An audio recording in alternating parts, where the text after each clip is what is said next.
Предлог резолуцијата која председателот на СДСМ Венко Филипче ја презентираше пред локалните избори и денеска меѓу главните теми во кампањата.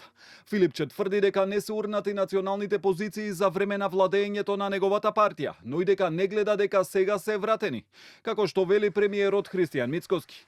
Резолуцијата која ја објави пред 10 дена вели дека ги потврдува и зајакнува македонските црвени линии. Националните интереси во време на владење на СДСМ никако не се урнати.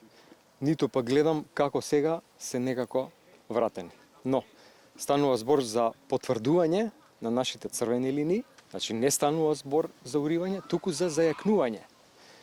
Ајде еднаш да сите заедно 120 пратеници, како што тоа го прават сите држави, вклучувајќи и Бугарија, кои што имаат сите пратеници заеднички декларации во собранието бугарско за нивните национални интереси, ајде тоа да го направиме ние.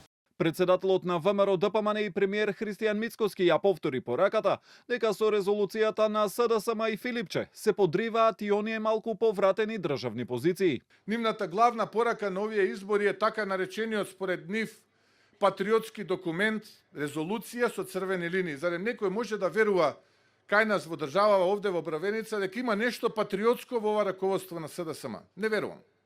Не верувам. Ниту па некој може да помисли дека тие можат такво нешто да прават.